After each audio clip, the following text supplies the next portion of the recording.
positioning, upper extremity, is it all the way pronated or just flat? Neutral, flat. Okay. Good. And again, depends. Depends how the patient is developing. Well, you have a patient today, okay, and the patient is like that. You feel that the patient is okay. Well, you change it right away, and maybe you change it every day until the patient gains a little control or start developing a lot of tone.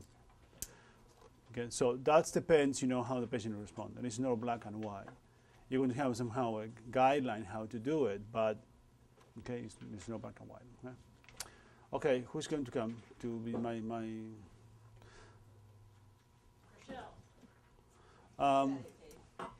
yeah, you hide there. Come here, read. What's that? No, come here.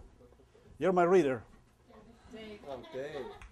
No, you're my model. He's my reader. Okay, what we saw last time, what was missing? You have rhythmic initiation, replication, combination of isotonics and dynamic reversals. Okay, that's the techniques we saw, okay? Which pattern we saw? We saw anterior elevation, posterior depression, okay? And we saw posterior depression of the scapula. Okay, so I tried to make this easy for you guys, so you don't need to worry about moving around too much, because if not, it's going to be a nightmare. If I follow the pattern of the body, then you're going to be getting confused about everything else. What are the pillows? What is my pillow? Here you go. No, this is mine. Come on.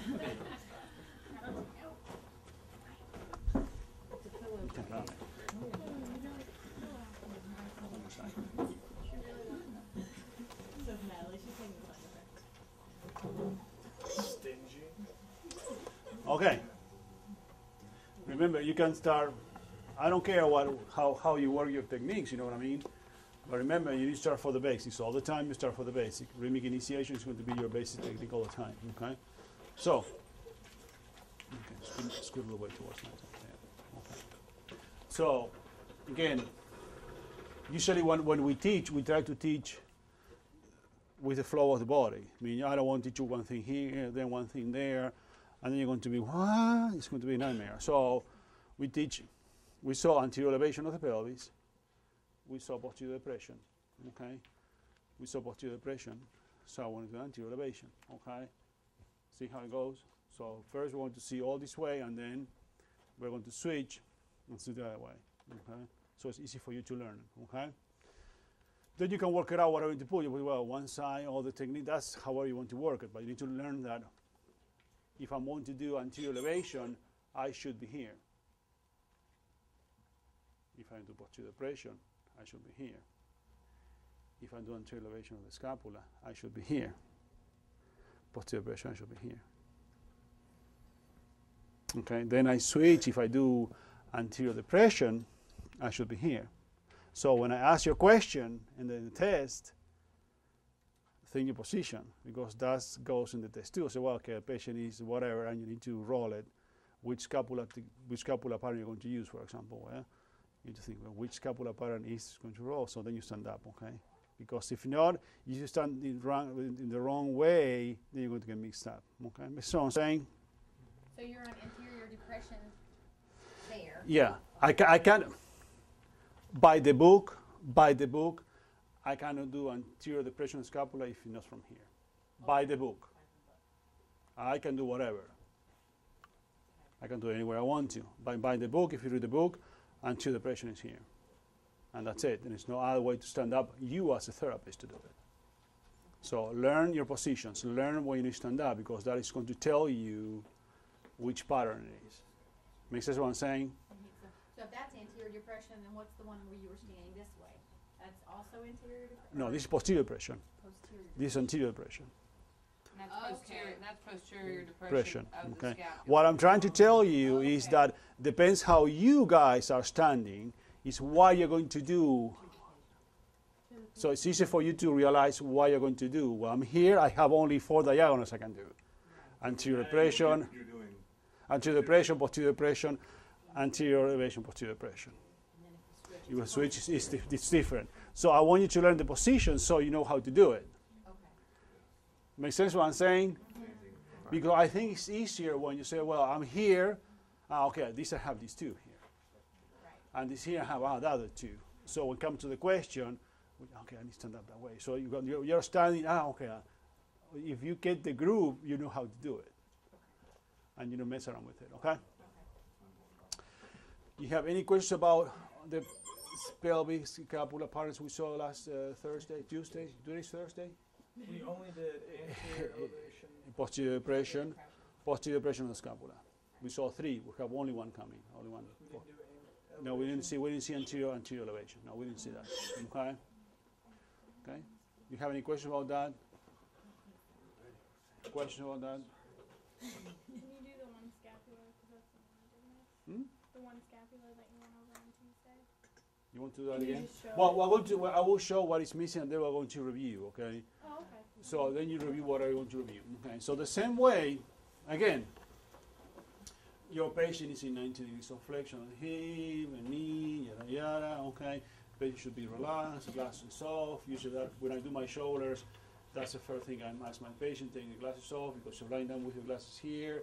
You're not thinking about what I need to do with my scapula. It's my glasses are hurting my head. So, you know what I mean? Think about what the patient needs to do for you, how the patient should be relax the best so it can follow your commands. Okay, so very, very simple. The same way we put our hands here, okay, on the anterior aspect of iliac crest. We go on the anterior aspect of the lateral aspect of the acromion. Okay, I will say lateral aspect of the shoulder here. Okay, so one hand on top of each other. Okay.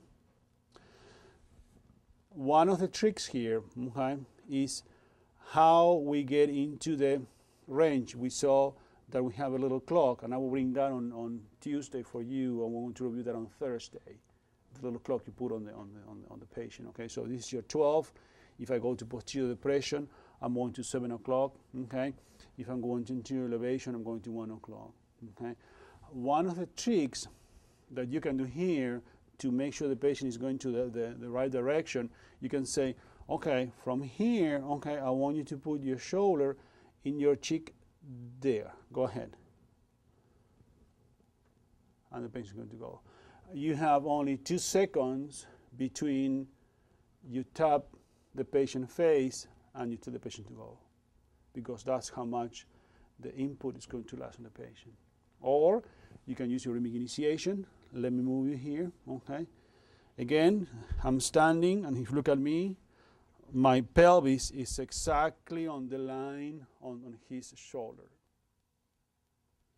And actually, I'm a little bit leaning on him because I feel that's more comfort for me, because I'm here, I'm off. I'm here on the group, okay? And don't be afraid to do that. That's your patient. You need to have a contact with your patient, okay? You don't want to say, okay, move your shoulder there. No, that's not the way it is, okay? You need to somehow get into your patient motion, okay? So one more time, you can say, okay, from here, I want you to put your shoulder back there. Let's go. And you guide him. There's no resistance, okay? It's on a little bit of, I would say, pressure, maybe, to guide him to the motion. Or you can say, well, let me move you here, okay? And let me tell you, when you have a stroke patient, and it's chronic, if you're going to be in a nursing home, you're going to be in, patients, you're going to grab these chronic patients, okay?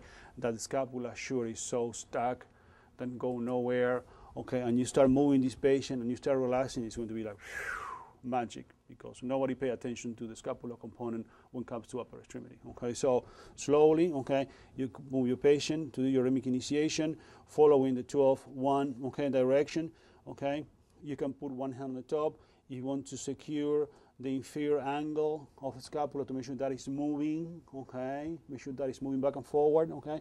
Let me move you here when you feel that he feels the motion, okay? And you're going to help me out. Let's go, help me out. Let's go, there you are. Boom, and relax, okay? Relax completely here. Go, there you are, and relax. Good, relax completely, go. Let's go, and relax. Be careful to things. The pushy here, some people have this is okay. He's asked me to do that and push from here. It's easy for me to push that way, okay? And also watch how much tension you have in this upper trap here. You don't want to hurt your patient, okay? So 2 things, you need to be careful how much resistance you put. You don't want the upper trap to kick too much, and how the patient head is. See how he's in neutral, he's very relaxed. You don't want the hanging